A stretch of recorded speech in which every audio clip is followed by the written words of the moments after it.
Preston Durnford, welcome back to the podcast. How are you, man? I'm doing good. It's been, when's the last time you came on? I'd have to go on the Instagram. Look, I think it's been a few years. You were here in our old studio. 2 or 3. Yeah, it's been. Yeah, you were one of our early guests that came on, dude. I was one of the early ones? I think so. First year, right? First year, maybe in the second. I can't remember. It's been a long time. Yeah. But dude, great to have you back. Thank you for taking the time to come out here this morning because you have been working hard and expanding just your life, business, things that you've been doing. And I really want to talk about it because I support this journal that you've made, which is pretty awesome. But all that being said, you've also been getting into surfing. Yeah. My man. Well, I've been surfing for like 9 years. Okay. But I've done like a collective of, I don't know, man. I just kind of chase what's exciting for me. It's hard. But I've been surfing for like 9 years. Okay. In between skydiving and moto and this and that. But yeah, I mean, absolutely crave the ocean. So. Well, you and I are kind of the same way with that. Now, I don't know if this is the same for you, but for me, surfing, yes, it's fun. So is skydiving. Like we have a lot of things in common. But for me, the ocean has been so therapeutic most of my life. I've been surfing since I was 8. So it's been like even more as an adult now, I see the importance of it for me to get out in the ocean and feel the water and the waves and just because every time I go in, could be having a long week or long shift before or whatever. But once I hit the water, I have to focus so much on just timing and surfing and what I'm going to do in a longboard or my mid-length that I forget about everything else. And as soon as I catch that first wave, it's just the old school saying, the Cheshire Grin, dude. Yeah. Just ear to ear smiling. I feel good. And I always leave and get out of the water happy. Better than you came in. Absolutely. Yeah. I don't know if that's the same for you. I was thinking about, because I do like to, everything I do, I kind of process it. It's hard because being out in the ocean, yes, there is a bit of presence on it, but I was just talking with a buddy, we're out a couple of days ago, and the swell was good, but my mindset going into a wave, I can overthink thinking about something about life, paddling into a wave, and I'll blow it. So it's I don't know, it's a kind of a learning lesson. I'm kind of an overthinker, so I have to really center myself, and then if I'm just thinking about the wave and everything and what I'm going to do, then I can surf so much better. But well, it's funny you say overthinking. I've learned through therapy and some other things I've done that most people who are kind of like overthinkers are like us who are creatives, right? We think outside the box, right? We always think what's the worst that could happen, but then we think what happens if we don't do something. But that comes with being someone who is an artist, right? A creative, someone who creates a business or music or art or whatever it may be. And that's kind of like, when I see you, that's what I see, right? You've done a lot as far as businesses and helping other people from where you came from. And I think that's kind of part of it, the overthink, because I'm the same way, dude. I am absolutely the same way. Now, when I get to the ocean, I probably should overthink a little more because I've gone out on days I probably should have been out there. Yeah. I think it was 2 months ago. It was probably, I don't know, 8 to 10 feet, maybe a couple of 12-footers coming in, and nobody was out. It was huge. And I was like, well, I came down here to surf, man. This is a beautiful day. I'm going out. There was nobody, dude. And everyone looked at me like I was crazy because, of course, I took my longboard. Yeah. And when it gets big, I put a leash on. Yeah. So when I put a leash on, it's like, okay, this is going to be legit, right? So anyways, I paid for it that day trying to get out. I was getting hammered. And then all the local guys that I kind of served with and know my whole life, they all went onto the shore to watch. So now you're feeling like pressure. But anyways, I got 2 fantastic waves out of it. Yeah. Huge. Probably a couple 10-footers, dude. Yeah. Beautiful left, beautiful right. But I remember on my third, I wiped out and I absolutely paid for it. Yeah. Yeah, I got pretty much took me all the way to shore, dude. Oh, really? Yeah, I was underwater just getting churned, dude. Washing machine. I was doing cartwheels. I remember thinking, okay, relax. Yeah. Let the wave do what it's going to do. Don't fight. You're going to, lose more oxygen. And by the time I came out, I came up and I got my board. I'm like, oh, well, there's the shore. I'm getting out. Yeah, it's when you go in, it's extremely humbling. You learn every time I go in the water, I'm so self-aware of myself. Yeah.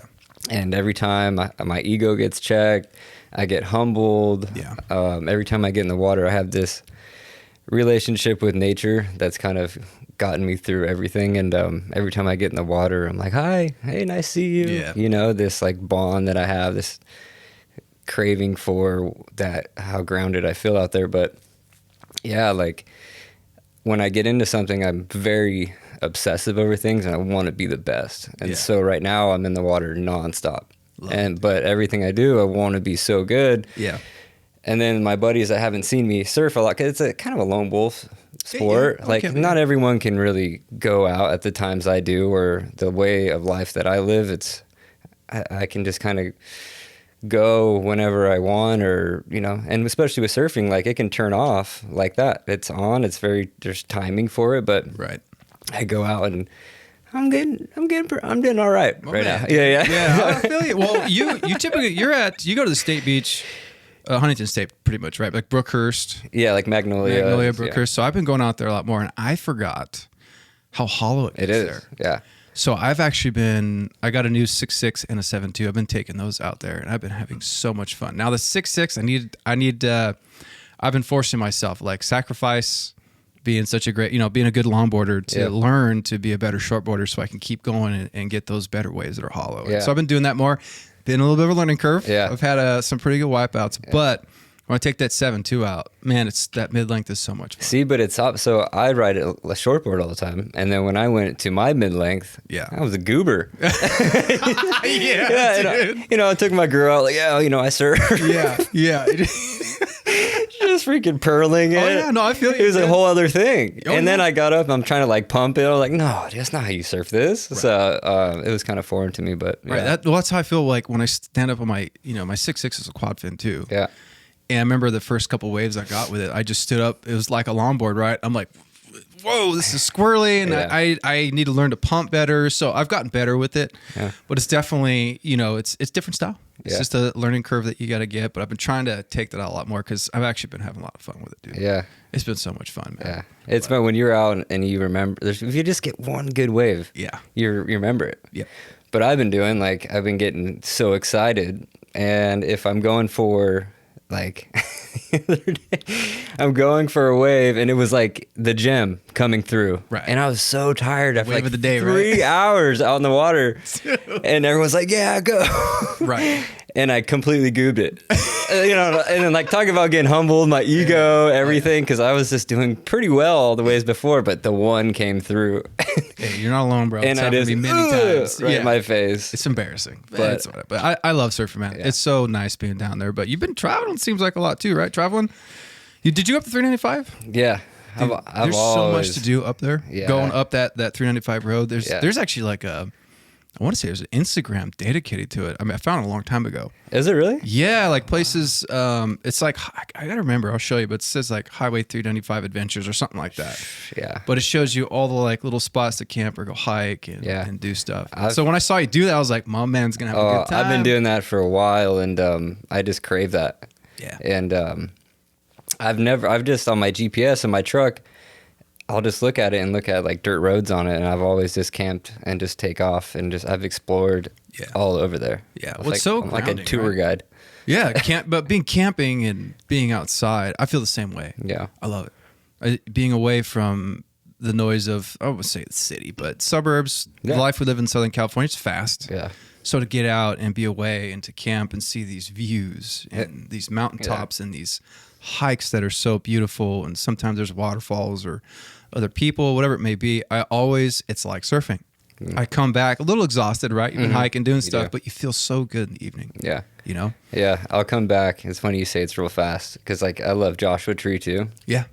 And someone more recently explained to me like you said earlier, like as an artist, but I think like, you can live your life very artistic the way you go out and live and to go explore those areas.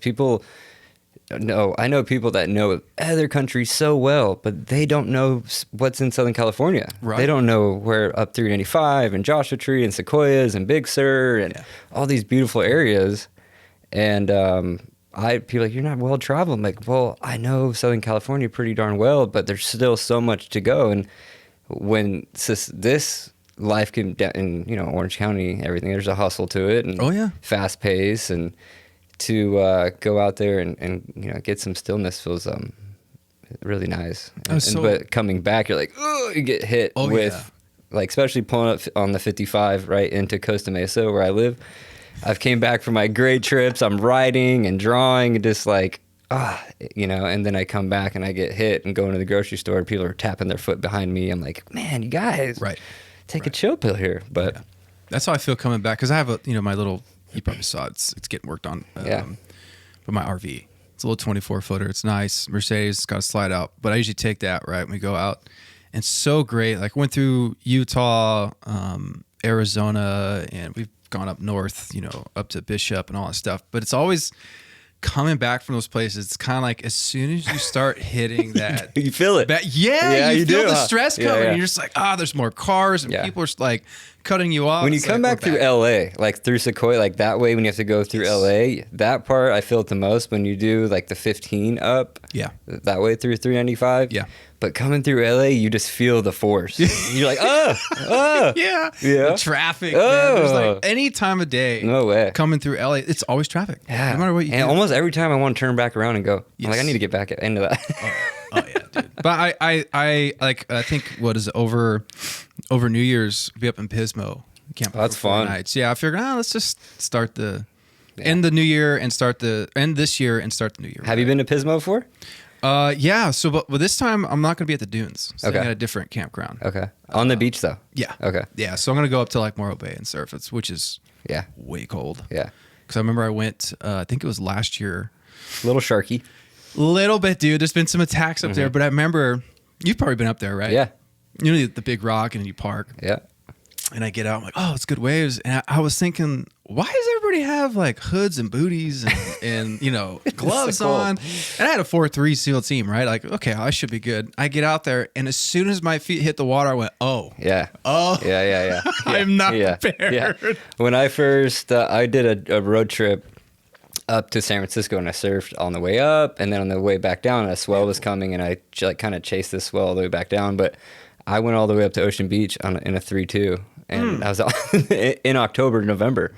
No, that's all you had? Just toughed it out. I was so dedicated. Yeah. I wanted to learn. I wanted to list, you know, I was just like, there's great waves, and it was so frustrating seeing these great waves and not being able to surf them. So I was so dedicated. Well, when I was surfing out there at Morro, dude, I remember the first wave I could feel my feet.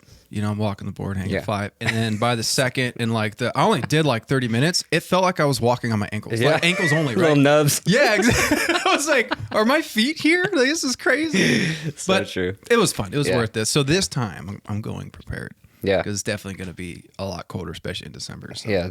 The booties and the gloves and everything. Yeah. I'm going to do it. Now, the hood thing, I don't know. That's not, I typically like my head and face, I'm fine. Yeah. It's more or less like my hands and my feet to make sure they're big difference. Huge difference, dude. Huge difference. But to give people also kind of a background about yourself, because I want to talk about this journal and why you have made Epic Journal, which is pretty cool. Because you started with Epic Journey, right?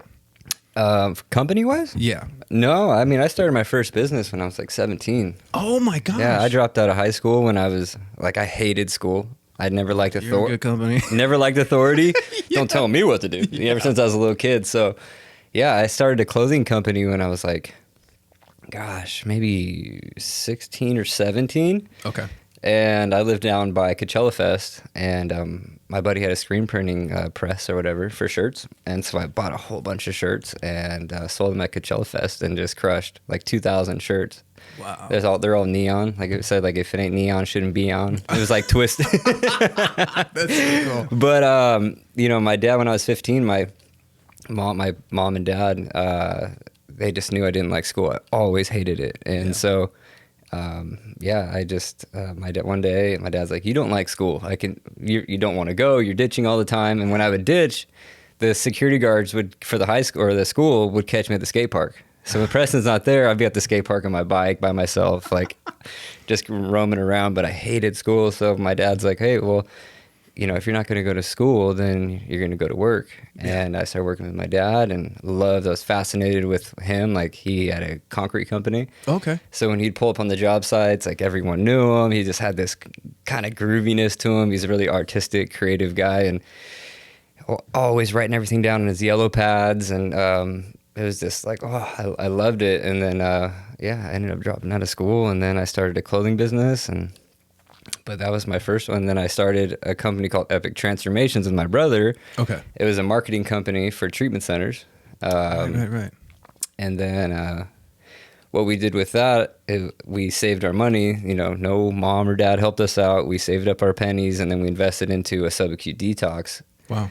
And we bought into that, and then I got the other partner out, bought them out, and then we started that. And then I started Epic Journey after my brother passed. Right. And then, then I've been consulting for the treatment centers and building other ones. And business has been a journey. Yes, as I definitely know. Man. It's not easy being a business owner, but it seems like you have a heart for people. Oh, yeah. Where does that come from?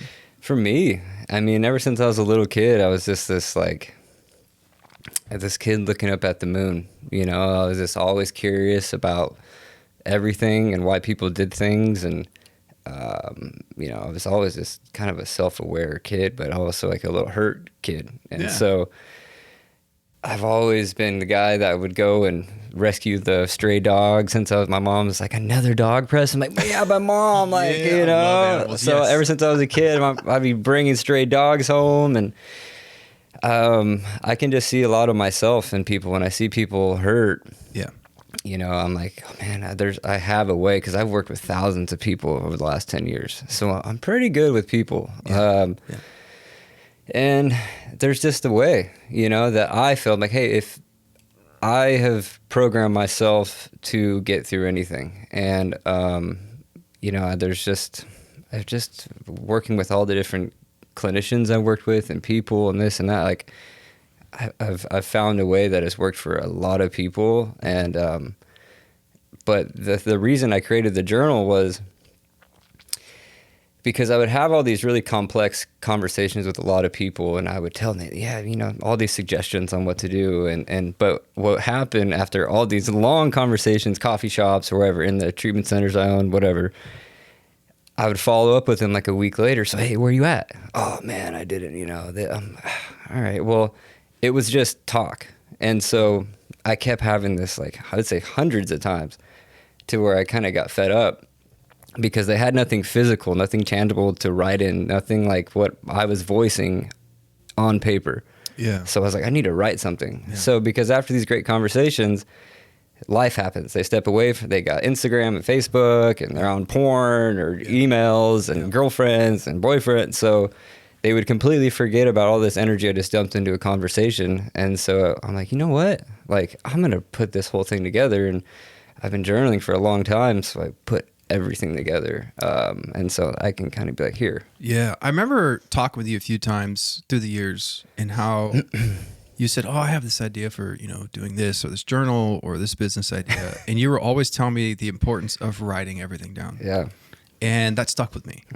And that's what I do now with this podcast and a lot of other things that I'm involved in, is now, instead of just keeping it in my head, boom, I like, okay, step one, I'm gonna write this down, do this. And it's helped me so much. Well, down to like, check your chest strap. I mean, I put that in right. It's so true, right? Oh my gosh, it's so true. Skydiving. Yeah. One day I almost jumped with it off, and I was like, well, check your chest strap. Yeah. Tattoo this on here. Yeah. I mean, it's really cool what you're doing, because I see the importance of journaling, getting my thoughts out down, not just keeping them in my head, but getting on paper. And I mean the good and the bad. Yeah. Things that I'm upset with. And sometimes I even write prayers out in there. Absolutely. And that's just me. No. Anybody, you journal the way you want, but it's actually cool too, because I did it yesterday, because I've been remodeling and cleaning some stuff out in my home, and I found an old journal, and I opened it just to page 1. So cool. Going back. Dude, it kind of got me emotional, because I remember where I was at during that time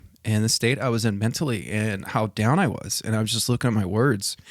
And I remember thinking to myself, look how far you've come. Yeah. And that's not to like feed the ego or anything, but it's like, dude, you've made it through some difficult times. You can do this. Like, hang in there, bud. It's gonna be all right. Yeah. And it's cool to kind of, and I just flip through and you can start seeing where things are getting better. And there's the day I went surfing. My dad was out there. It was a good time. And it's so cool to see the progress. Yeah. So what was the process of making this journal? Well, like I said, I've always kind of been, my own best friend in a way. Yeah. And I've always enjoyed my own company. Sometimes bringing people along on my little journeys got in the way of it because I do things a certain way, and I don't know. But the thing behind it is, so it's called the roadmap, like a big journal, the roadmap to becoming the best you. Yeah. But it's also like becoming your own best friend because, in order, if you want to go and, you have these dreams, business or this life you want to live or whatever it is, you have to be your own best bud. Because in good times or bad, not everyone's going to be there. But the only person that's there all the time is you. Very true. So, when I've had really hard times and there wasn't a lot of people around, because they also have their own lives going on. So I can't expect people to be calling me because they have their stuff. So by writing, my dad always says, if it's not in writing, it doesn't exist. And so, it was, if people learn to become their own best friend and truly love themselves, then a lot of their pain and would kind of go away. And they always had someone. They're never alone. Yeah. So, yeah, I mean, it's the big thing. A lot of people know that, but don't know how to do it. So, and my journal it's something that, like, if I've been around a lot of high achievers, in my life. And when I've talked about journaling, a lot of people really didn't know how to journal. So in this one, there's like 28 principles in section 1. Section 2, it's a morning, evening, and then stream of consciousness style. But everything has examples. So I put examples to everything. Yeah.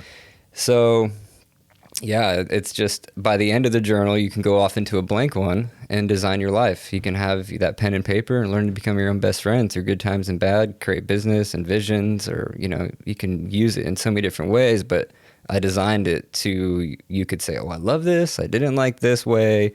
And now I can go off into a blank one and boom, now I'm off on my journaling journey. That's so rad, dude. Yeah. So when you said, hey, I'm going to do this, I'm going to make this journal. Yeah. Let's say it was, this is month 1. How many months or years, what was the time period from starting it and having the idea to, okay, this is completed and done, and now I have this, and I want to get this out to people? Gosh. Probably like 3 years. Wow. So it was like 10 years of journals. And then someone I was in a relationship before her sister bought her this journal called the 5-Minute Journal. Okay. And it's a popular one. And she had it there. And I was like, can I see that? And I started opening it up and I was like, oh, what? These exist? Right. And that just, boom, started creating, I just started having these visions and this whole thing. And so I said, okay. So I pulled out all my journals. I had a big office at the time, and I started putting them all into piles coming up with different principles and how am I going to structure this whole thing.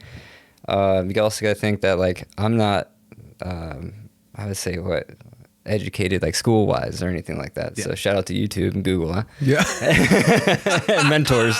Yeah. YouTube University. Yeah. I mean, that's how I fixed up my home. So I just look at videos, Yeah. I mean, so I put it all on the floor, and I started going paper by paper, and eventually they were scattered all over the floor, and they started just coming together. And it was a pretty fascinating process. But yeah, and then what I did after I started to get all these principles together, I hired a company that helped me publish it. Shout out to Enjoy Your Mind. Oh, okay. That's what I was going to ask. Yeah. Okay. So a lady named Jen Miller, another guy named Nathan Hassel, they're like really like intelligent on that side.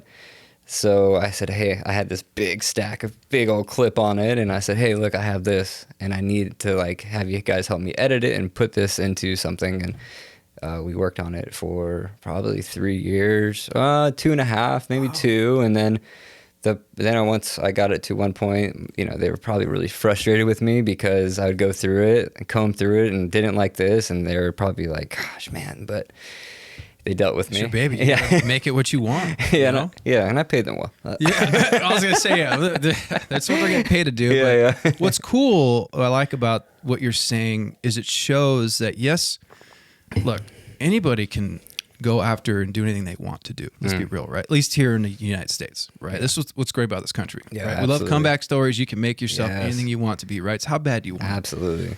But it wasn't something that was quick. You put the time in. Oh my gosh. You put the work in. Yeah. You got the experts to help you. It's not something that was just boom overnight. And I think that's personally nowadays we're living in a fast food society. Everybody wants that instant success. Yeah. Everybody wants it now. It's like, no, for me, I enjoy the process of getting to the goal of what I want to do. I like, and that's what I kind of see with you. It seems like you enjoy the artistic process of getting things and putting it together and seeing it come to fruition. Yeah. You know, so it's a good example of, look, I had no idea. I put all this stuff together. I've worked on it for 3 years and boom, here it is now. Yeah. I mean, you're, like I said earlier, before I came to the podcast, I'm like, dude, your Instagram for Epic Journal, you know, the ads you guys have are beautiful. That looks really good. Thanks. You know, I make sure to like them all, by the way. Yeah, thank you. I'm always like, dude, I got to support my dude, man. Yeah. So it's really cool that you stuck with it.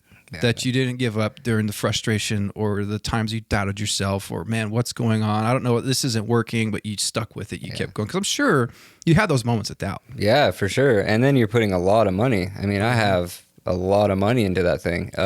So yeah, I mean, it's, if I don't, you know, I have to at least try, you know, and I've tried a lot of things and I've failed at a whole bunch and I learned, but I love the part of creating a brand and a community. I love taking doing photography and videography. And if I don't know how to do something, I know who knows. And I've always been good. Like, I'm like, well, I don't know how to do this, but you do. Right. Like, can you help me? Reach out, right? Oh, yeah. Reach out and ask for help. So it's like, what's the brand going to be like? And Right. then you have, you know, so what's it going to be? Who's my audience? And learning that whole process of, it's, I kind of, if I'm not really creating something or doing something artistic, like I'm kind of discontent. So I always have to be either drawing or living a life in some type of artistic way or going after some type of goal. But the whole process of that was great.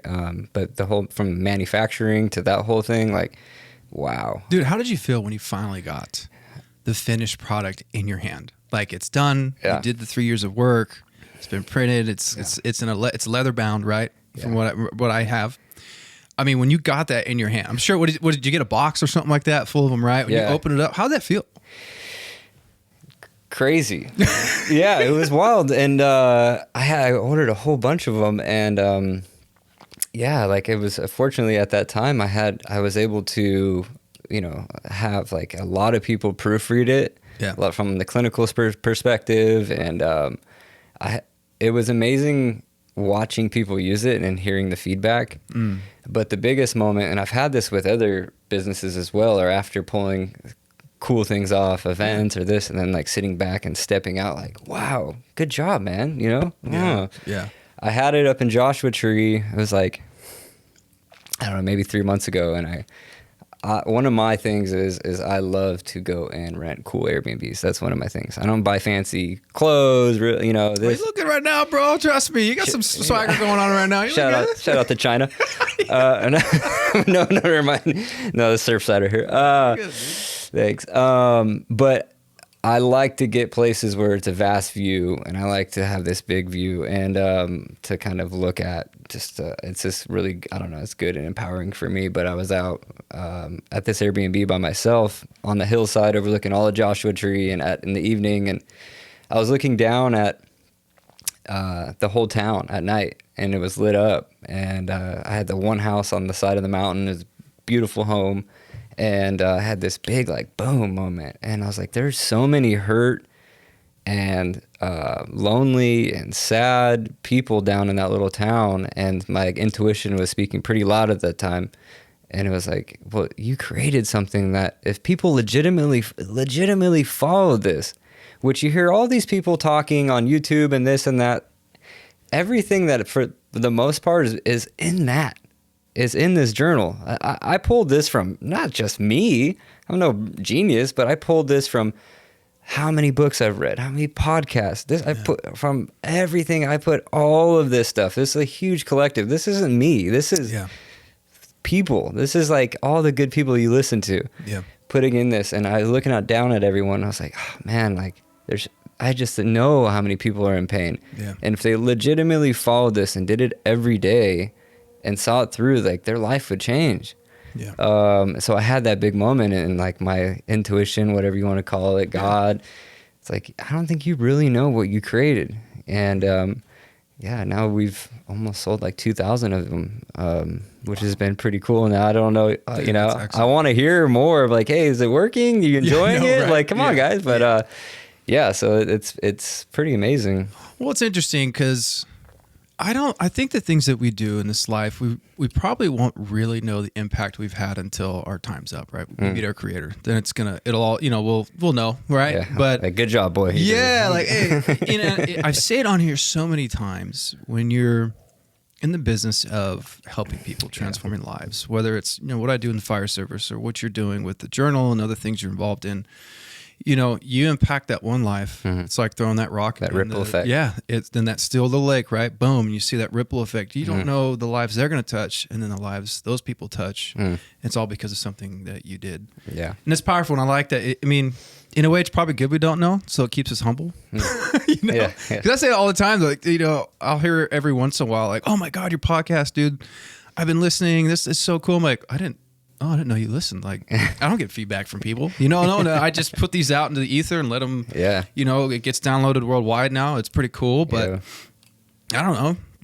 I'm very honest on here. People with struggles and things I've been through, and the good and bad. And we have guests that come on and they're honest, and it's cool when you hear people say, "Oh yeah, like you had this guest on. I had no idea they struggle with this," because that's what I've been struggling with. And it's it was empowering to know that this person got through it.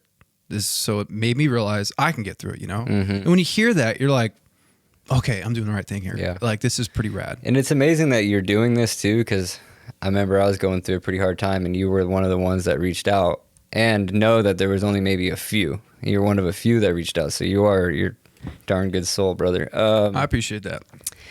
And I think it's just, I was losing my train of thought there. What was I saying? No, you're good. You get me all excited. No, here. you're good. Dude, here's the thing, man. Like, you opened up to me, told me you're going through a hard time, and I said, "Look, I've been there. I know." Yeah. Like, there's some dark times in the situation that you went through, and it's difficult, but there's light at the end of the tunnel. It's like you gotta hold out, grit your teeth, and I try to make it a point, at least in the people that have been put in my life, that I'm close with, or have ties, relationships with. One's you, right? And I try to always do this thing where I say, "Brother, check." I try to, every couple of weeks, I'll just send a text and I'll say, "Hey, I don't need details. I don't need anything. I just want to know, are you good? You okay?" And the next thing, boom, they're, "Oh yeah, I'm good, dude. Thank you for reaching out." And I usually do a phone call too, just to make sure. Yeah. And it's like, dude, I've had multiple. I do it with just guys, just what I'm saying, because I don't want to muddy the waters, and this is not to be like sexist or anything, but I think it's better for me to do that with men. It's just check on them. But it's cool to actually hit them up and talk with them. They say kind of what you have said, and this is not to glorify myself, but it's like, man, thanks for calling and even just texting me. I have, like, no one ever reaches out to see how I'm doing. Yeah. And because I've been there. I know what it feels like to be alone and not have hope.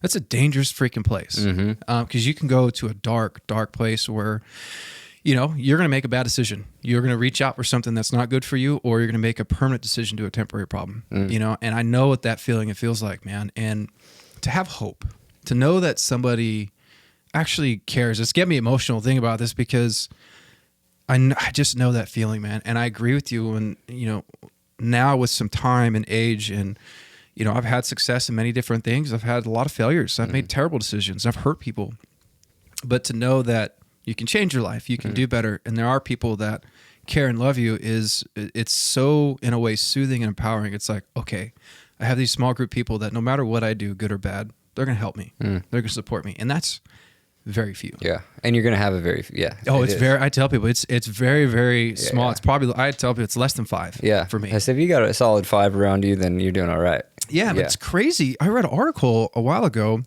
that was, it projected, it shows you from 20 to 30. It says like close friends, right? I think it was like 10 or 15. And then once you hit 30 to like 35, it drops down to even less than that. But from 35 to 40 or 45, it says most people don't have friends longer than a year. Wow. It was really interesting. I was like, what? Yeah. And I tried to be that person who's connecting with people. Yeah. Like even our normal camera operator, Sam, I've known him since 3rd grade. Mm-hmm. I reached out to him when we first started this podcast years ago and had him come on. And I was like, hey, dude, like it's been great reconnecting. Do you want to be a part of this? You want to do it, And through that, we've cultivated such a close bond and deep friendship. And he's been through difficult times. All of us on the podcast have, but we've created this huge bond, almost this own like family within this podcast where it goes so much deeper than just doing the show. Now, like everyone's checking on each other. How you doing? This and that. We, sending funny memes, different things. And they'll send a group text. Hey, like I had a rough day today. Yeah. Cool. We all start calling. What do you need? Are you good? And to me, it's sad to think that so many people don't have that support as they get older. And they just feel there's a lot of loneliness, even during the holidays, right? During the holidays, suicide rates go up. And that just kills me, dude, especially in first responders. That's where I have a heart for a lot of people because I'm in that career field. Yeah. And I've worked with a lot of first responders, and someone that I was going to work with or referred me to someone to work with them. And I've worked with first responders for a long time, and it's tough. Oh yeah. I mean, especially what on the day-to-day basis of what, you guys see and stuff, it's tough. Yeah. And you have to completely reprogram, rewire, everything. Yeah. It's a lot of work. It is, dude. I mean, like I got off shift the other day. It's not like it wasn't a busy shift. We didn't see too much, but even having to turn on that being a first responder and you're there for 2 days and you got to go to these calls, everyone's worst day. I remember coming home and I was like, man, I just felt off. I didn't feel present. I was just kind of like in this weird numb mode. And I remember telling myself, you need to go out and you need to like go for a walk, come home, whatever you need to do. I didn't even go surf. I ended up going for just a short walk. And then I came home, took a fat nap, and I felt so much better. Yeah. That was just I need a second to myself. That little thing you just said is so hard for people just to go for a walk. Yeah. Like that's hard. It's hard to get outside that door. Yeah. You want to a lot of people just want to sit in it. That's comfortable. Yeah. But going in for a little walk, I've told that little thing you just said seems so easy, but it's extremely challenging for a lot of people. It is. But even just before coming over here, like obviously the waves weren't good and the spots where they were, it was crazy how packed it was. But I had to go jump in the ocean. Yeah. Because I just get centered and I'm grounded and then I'm connected. Yeah. But now it's wired. I'm programmed to do that. Yeah. If I don't do it, I feel off. If I don't do something like that, I need to be barefoot and I need to be grounded into something. I need to do my talking and and I can get much more centered like that. But it's really hard for a lot of people to do a simple little act like that for themselves. Oh, I could see it because I deal with it. Yeah. Dude, I deal with it probably on a daily basis. Even this morning I woke up, I got up early. I'm like, okay, I got to do this today. I want to surf. But then I was like, man, for me, it's like, it's got to be something physical. So I put on my running I just went for a 6-mile run. I saw your shoes. Yeah, out there drying out, dude. And I came home and I felt so much better. Yeah. I was just getting out running, dude. I remember switching to that topic real quick though. I remember last time I came on, I was doing a lot of triathlons and I've done a lot of long distance stuff too. And my girlfriend now was asking me like, why are you doing it? And like, it wasn't to go get in shape. Like if you want to go into shape, you're not going to by running, you don't get like, you don't get no, it doesn't work like that. You come back and you're extra hungry and you overeat or whatever. Yeah, right. They have a cool study on that actually. But I think that like the biggest thing, like last time we were out there, last time we talked, we were talking about all that, and now I don't do that anymore. I used to run every day. Yeah. Now I like more calm and like conscious. Like, if I work out, it's real light, or if I go and surf, it's I'd rather go and surf than work out. But the grunting and I have a buddy who's getting into triathlons right now. He's racing the Orange County triathlon that's going on. And he's getting all in it, and I wanted to go and do it with him, but I'm like, I've done it. Like, I don't feel like grinding it out anymore. I feel the same It's way, doing more harm than good. It's like, I don't want to do that. Yeah. I needed it then because it was like finding who I was. It was like, oh, you know, like when I do these long distance runs, I'd want to stop at mile 10, but I would push through to 30 miles or whatever. And I kind of really found myself and what I was capable of. But speaking on running, I remember last time I was really into triathlons. Yeah. Little skinny little. No, I remember, dude. You had all the gear. I feel actually the same way because I used to do triathlons, the 50, 60 mile runs. Yeah. Now I feel the same way. I'm like, I don't know if I want to put all that work in because I've done that. Yeah. You know, I've seen how far I can push myself, and but I have been running more because I'm like, all right, let's see if we can get back and doing the ultra marathons. See if we can get you up to those 50-mile runs again. See, I'm waiting for that. And we were out at dinner the other night, and someone was asking, like, well, do you want to do it again? I was like, well, when it calls, yeah. I mean, I'll check, but the energy's not there for it. Like, this is a different season of life, so I'm kind of flowing with the wind with what feels correct for me right now, and it's a lot of peaceful, very kind of slow movement, or it's very ocean related. You know, we still haven't we haven't skydived yet. I'm going up tomorrow. Are you really? Yeah, I'm going to Paris. I mean, I was supposed to do a balloon jump tomorrow morning. Oh, really? But that got canceled, so we're just gonna meet at Paris at like 8:30 or something like that in the morning. Thanks for the invite. There's a couple of us going, why are you inviting now, dog? They hit me up yesterday. I'm like, sweet, I'll meet you guys out there. Yeah. So if you want to come, you're more than welcome to come jump on board, dude. It's a good time. No, I'm right now, as we're talking about the ocean and all that, like, I went out and bought some kayaks. Nice. And so I've done a lot of free diving over the years, and I've skydived for a long time, like 9-10 years, something like that. Yeah, you got a lot of jumps on your belt, bro. And like I have a weird relationship with it. It's and it's pretty interesting. I was talking to a guy named Joe Jennings. He's like a legend in the sport. He's the one that's sent cars out of the back of the military planes. He's learned to keep them stable. He shot anything in the sky. He's like the videographer for it. Yeah. He's like 61 now and still doing he just goes. He's just geared like that. And a lot of people with that sport, it's like everyone uses it differently. And I had a certain way that I used it. It was a great place for me to pray and meditate on the way up. Yeah. And when your mind's saying all these things and your fears kind of screaming at you, you're gonna die, or you're this, or you check your chest strap, or all these things, I can kind of sit and be like, hey, you know, I've used it in a way that's propelled me into business ventures or into life. Like, yes, I had a season where I had fun with it, but I used it to kind of like I did with the running, you know. But right now, the ocean has been so amazing, and I've never left it, like, throughout the weeks, but I've got really into all these different sports. But right now I have buddies around the world that are diving with whales. And then I got my book into Laguna Beach, what's her name? Laguna Beach bookstore. Anyway, so another guy named Rich, man, I'm sorry, man, I'm forgetting your name. But anyways, he published a book on his paddleboard. He'd go do photography out there. And he was showing me what type of whales migrate. And he's orcas and gray whales and humpbacks. And he's got all these amazing photos of it. And so I went out and bought a kayak. And so as I've been freediving more offshore, now I can bring the kayak out, know when they're migrating, and start. So I got a whole bunch of really nice cameras, but now I'm gonna get a housing, and so I can go and chase the ocean as I chase the sky. Right. But the ocean is absolutely fascinating. Yeah. So in this new season is to go out and chase the ocean and see what's down there. I'm terrified of it. Right. Which I know that's probably why I should do it, because I am afraid of it, and I know I'm gonna be okay, and it's a whole other world out there.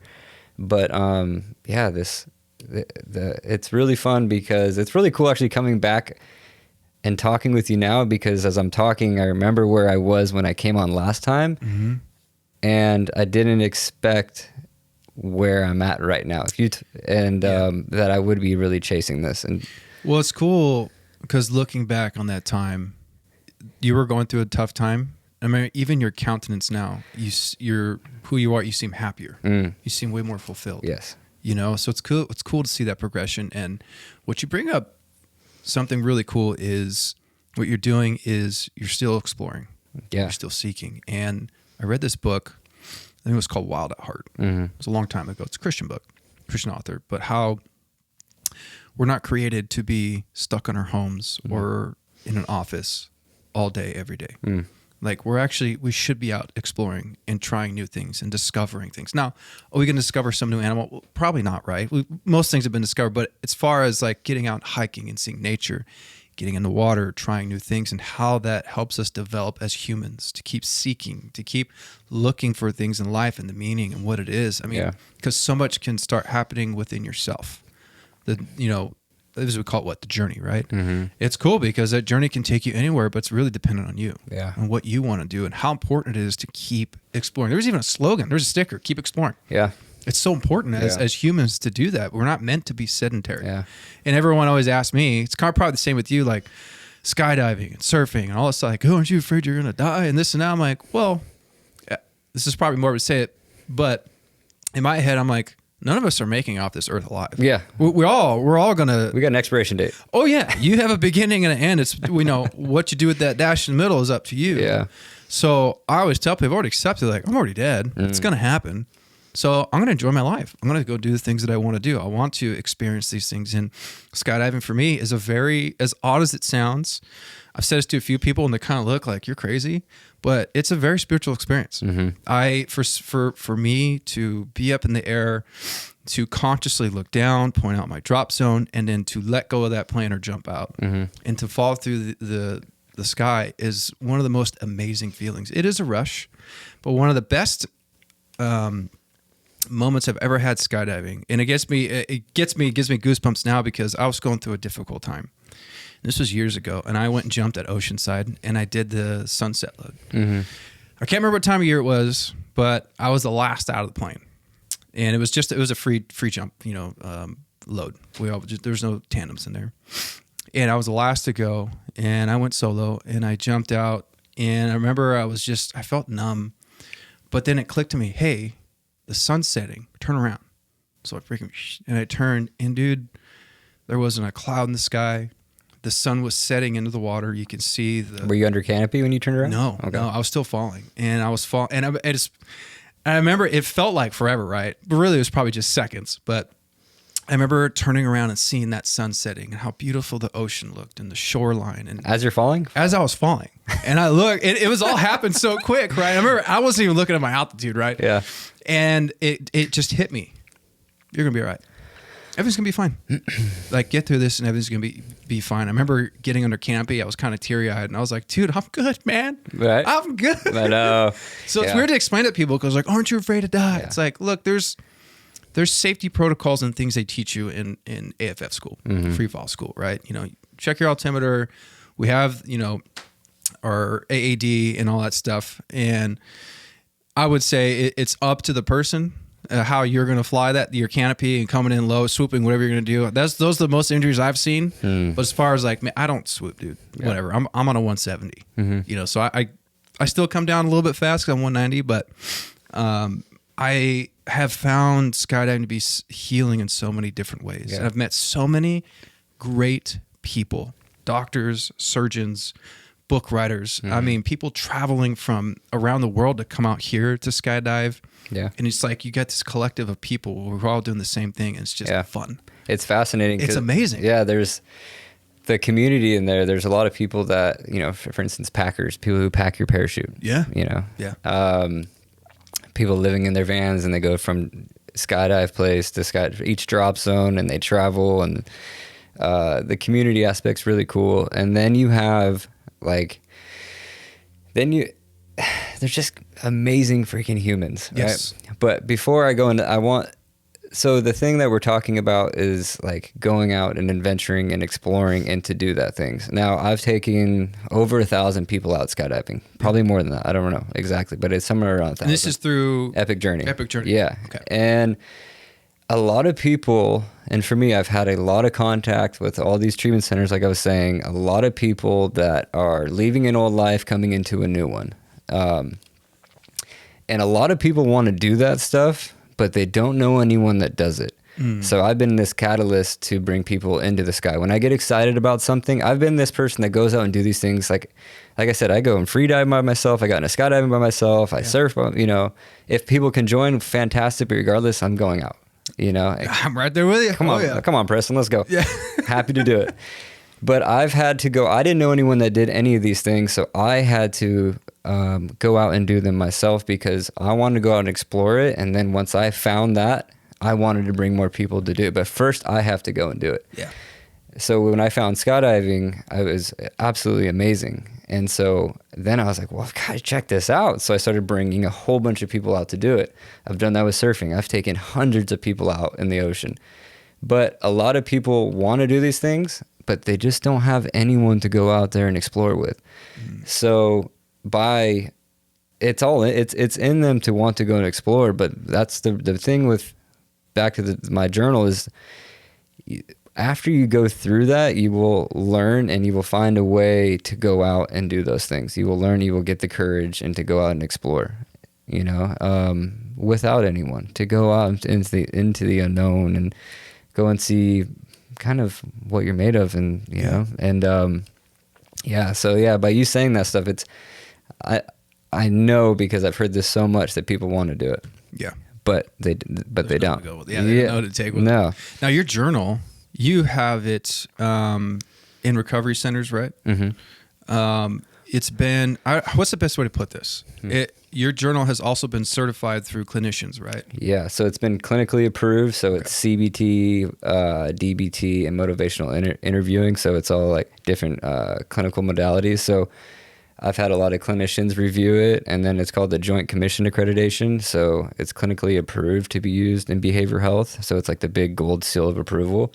So that's pretty cool. That's huge. Yeah. That's got to make it more viable, right? For sure. Gives it like that stamp of like, this is legit. Yeah. This just isn't something someone threw together. No. Like you went through the time and the prep and had the right people look at it to say, hey, this is legit. Let's get people to start using it. Yeah. I had a lady fly out from East Coast to come out and approve it. And she sat with all the clients that were in the program at that time and went through it with them and really combed through it. And I had to wait. It was a 3-day thing. So they came and flew out and went through it. Dude, how stressed were you those 3 days? I was in there and I was out, all the staff was like, guys, I'm not going to be here. Yeah. And at the end she sat and she's like, wow, all right, good job. She's like, so you can use this here. So having that was, it's a pretty big deal. Now, what does that do for your journal as far as getting it to out to people? Will that make it go into more treatment centers since it's kind of has that stamp of approval? Yeah, I mean, there's a way to get that. Like, I mean, I would have to market it that way and tell people that way. But when I go and tell any, programs that are out there, like when I tell them that they're more inclined to use it. Yeah. Yeah. Because a lot of other places, like a lot of them, from what I've seen, aren't really. There's some amazing journals out there. Mm-hmm. Mind Journal is great. Yeah. 5-minute Journal is great. But having the clinical approval, because I've worked in treatment forever, so I knew that gold seal approval is a big deal. Mm-hmm. Other people probably just didn't. It's probably just as good, but who wouldn't be able to use it in in behavioral health. I got you. Yeah, I got you. So people can get a hold of this. What's the best way they can look up Epic Journal and buy it? theepicjournal.com. Okay. Yeah. And then you have your Instagram, right? What's the Instagram for it? Oh, man, it's all messed up. So I had the Instagram. You guys are blowing it. I had at the Epic Journal, mm-hmm. and then it just was sitting there. So, and then they said I violated some terms or whatever. So it's like an underscore. Yeah, underscore okay. The Epic Journal underscore. But you just look up the Epic Journal, it pops up regardless. Yeah. I mean, I follow it, my public account, and also with Let's Go.podcast. We're a huge supporter. Yeah. I think what you're doing is amazing, man. And, to have known you as long as I've known you and having you on the first time and you coming back and what you've done in your life, you're a great example of people just don't give up. Keep pushing. You know, you have ideas, put them on paper, go for it. Absolutely. Because my thought is, I'm sure it's the same as yours. What do you have to lose? Yeah. Go for it. Yeah. So behind the scenes, I've been working on this event. It's going to happen on March 8th. It's going to be called First Responders Night of Hope. It's open to everybody, but it's geared towards first responders. And we'll talk a little bit later about this. Mm-hmm. I think you might maybe want to be a sponsor or put your name on it with Epic Journal. Sure. This is just gonna be a night of concert worship, prayer. I'm gonna speak. Okay. And it's gonna be at this venue in Irvine. It's pretty cool. They Okay. got a huge 16-foot screen with everything, lights, all that.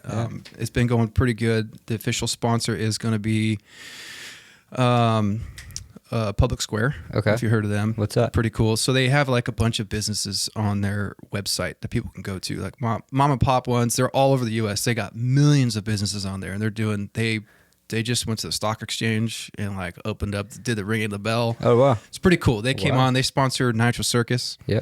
So I had one of them on. I told them about hey, we believe in our first responders and believe in what you're doing. We want to sponsor it, want to help. Yeah.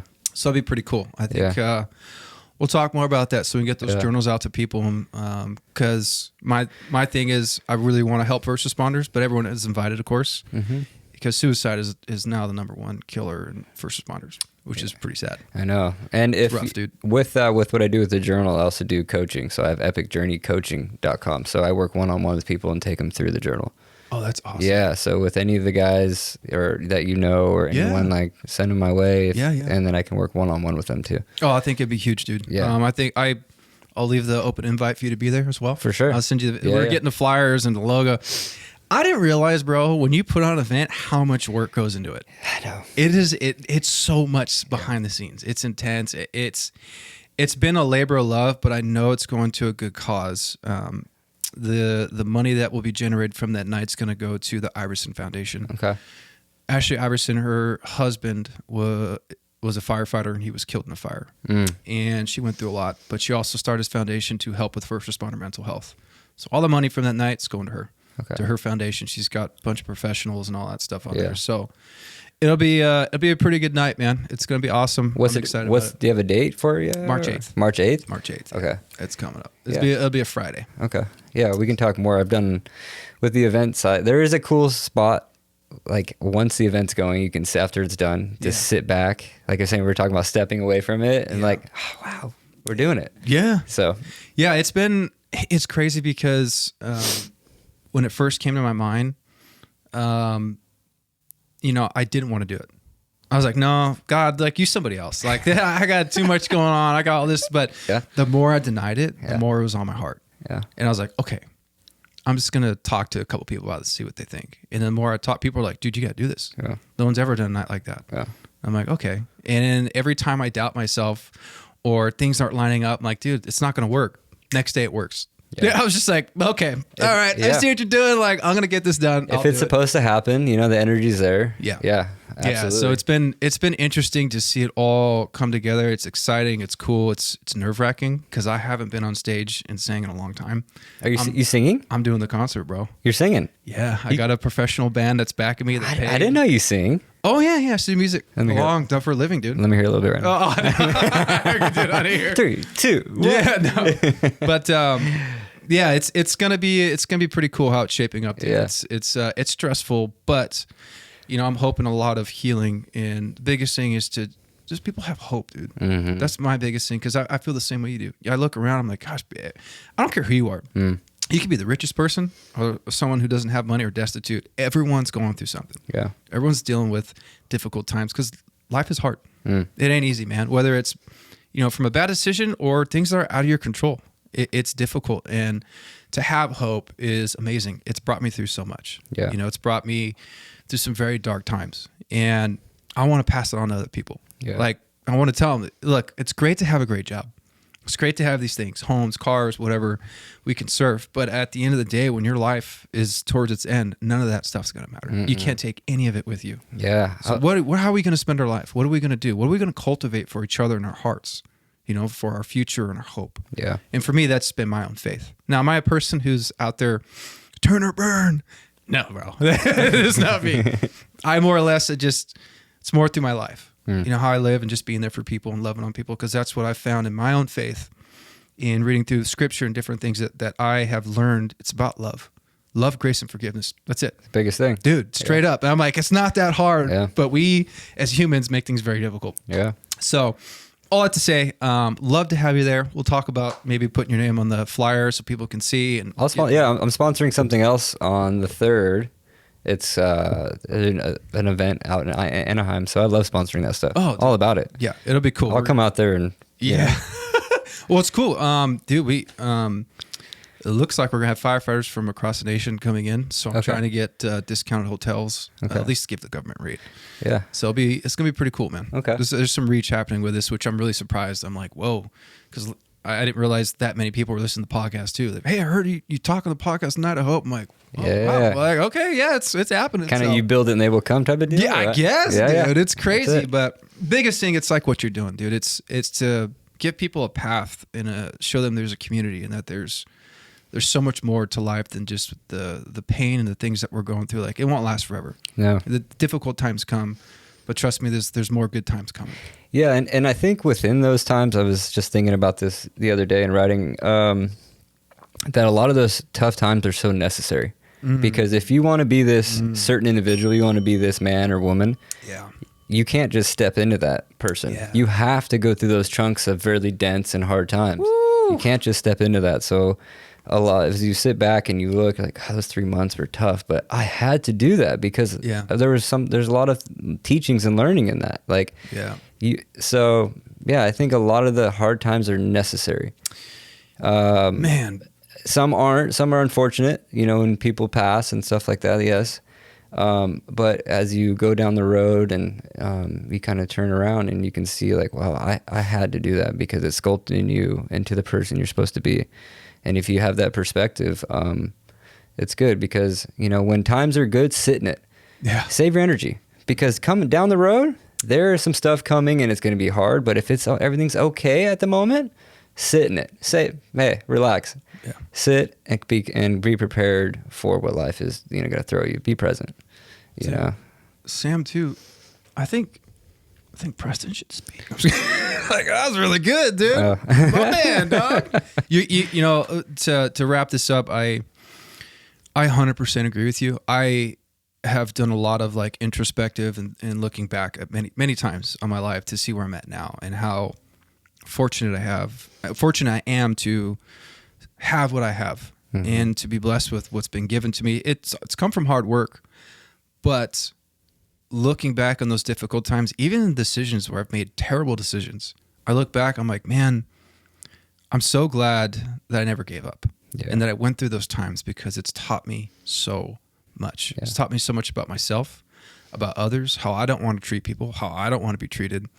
But it's maybe into the person that I am now. Mm-hmm. And you're so right. Like, I wouldn't be who I am without those difficult times. Mm-hmm. You know, we share a lot, dude. I've had a brother pass away. Mm-hmm. That hurts. Mm-hmm. And that's something I still deal with to this day. And that's been since 2004. Oh yeah. You'll live with it forever. But you learn to live with it and you learn it's part of your story. Yeah. And then I've learned that I've been able to share that part of my story with others who have lost loved ones in their life. Like, I know I've been there. There's nothing I'm going to say, but you're going to get through this. We're going to get through this. There's hope. Again, that key word is just, there's hope. Yeah. I promise you. Yeah. You know, so Preston, thank you so much for coming back on the podcast, man. Sure. I know this might sound weird. I'm so stinking proud of you. I'm so glad that you're a friend. It's great to see how much you've developed and what you've done with your life and how you're impacting others. It's priceless, man. You can't put a price tag on that. It's a beautiful thing. It's cool to see another man doing that. So good job, man. Cool. Keep it up. Thank you. Thank you so much. Yeah. So we usually do a let's go on 3 at the end of this. Okay. Yeah. By the way, man, the beard and long hair. It just comes. It's so nice. Overnight. Well, you're lucky because if mine, I have a lot of white on the left side of my face. Embrace it. Oh, man. The salt and peppers. Dude. Island. Yeah. 40's coming quick, man. Yeah. I'm like, wow, life comes at you. Yeah. Embrace them, dude. Come on, next time. I know. I got to figure it out, dude. But yeah, let's go on 3. You ready, brother? Yeah. All right. 1, 2, 3. Let's go. Bye, everybody. Thank you so much for listening in. If you liked what you just listened to, please leave us a 5-star review on Apple Podcasts and on Spotify. Please follow us on YouTube, on Instagram, and on Facebook. And a big shout out to Stephen Clark, our sound editor. He's a huge part of this team that is unseen. It's 89 Barbers, our first sponsor. Look good, feel good, be great. That's 2 locations, Orange, California and Long Beach, California. Book your appointment online, 89barbers.com. Bye, everybody.